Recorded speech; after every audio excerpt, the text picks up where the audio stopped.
Not everyone experiences awakening in exactly the same way, although there are general themes that are common to many. Some people may have an awakening where the sense of a separate self falls away, but they just carry on with normal everyday life, going to work and living much as they did before. Others seem to have much more intense and dramatic awakenings, which leaves nothing untouched and life changes quite dramatically. I will briefly describe some of the initial experiences that do seem to apply to many, with some variations. The first signs are often that the old ego strategies and manipulations don't work anymore. You realize you are not in control and really have never been. Whatever control you thought you had or seemed to have was illusory.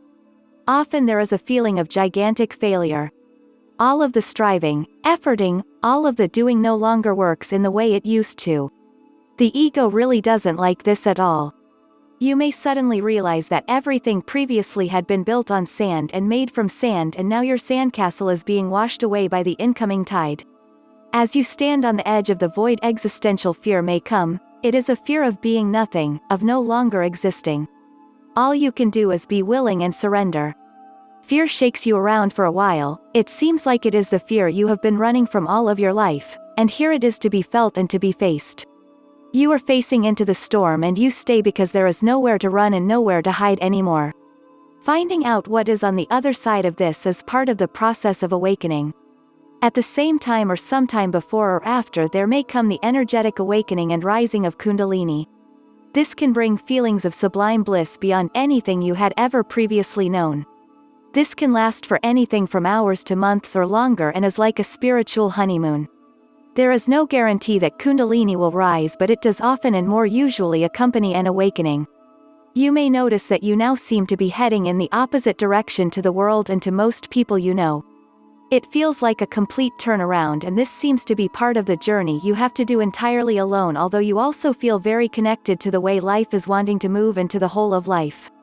You begin to notice the mind is often still or very much quieter than before. The mental noise is absent for increasingly longer periods, and this becomes normal. You realize this is your natural state.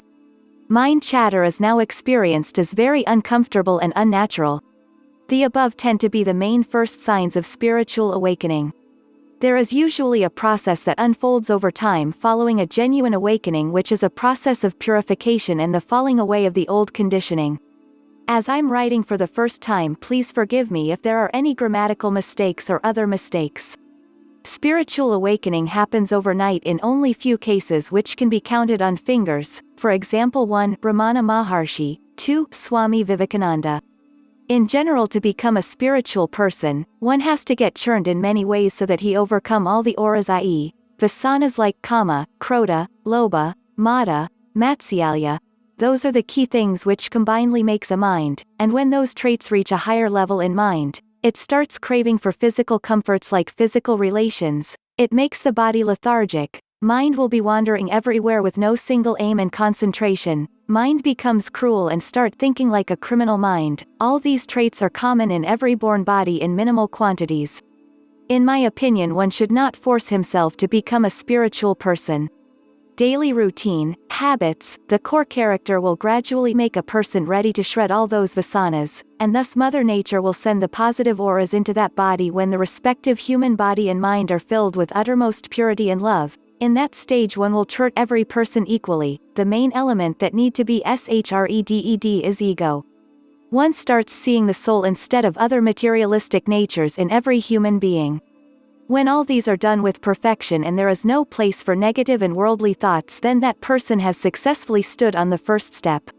Then starts the real exam. Nature starts testing that person in every moment by giving some or other problem so that it can know if he can withstand those with patience or gets back to the initial stage.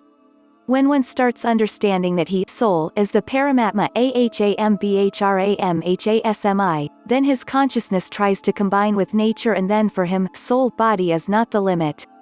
In simple words, or if it is to be stated in a single sentence, to wake up the spirituality in self, one should start questioning who is the self? Whoami? That is the key to reach higher levels of spirituality. To know that self is not physical but eternal is the spiritual awakening. You can ask me that. You have stated that physical body is not the self, so are you a spiritual person? Answer: as I have just stated. In real I'm still trying to shred off all the auras, still I can feel the physical pain, wherein a person who has reached higher levels in spirituality physical pain doesn't bother him, body is just physical representation of a soul. Just like a flag is representation of a kingdom, if the flag is torn or damaged it doesn't mean that the kingdom has fallen. In the same way if a body is damaged with age or other natural means it doesn't mean that the soul is ended. It too needs an other body just a like new flag is erected when it is torn. After attaining Atma-sakshatkar, i.e., Atma is nothing but Paramatma, or in other words after attaining moksha, then there is no need of a physical body to get in. In other words, when a king has won against all the kingdoms and he is the only king to the whole world, then there is no need of an flag representation as he is ruling everywhere. In the same manner when one has combined the self with the nature or Paramatma then there is no need of an physical representation, human body, Zhu, as the king doesn't need the flag.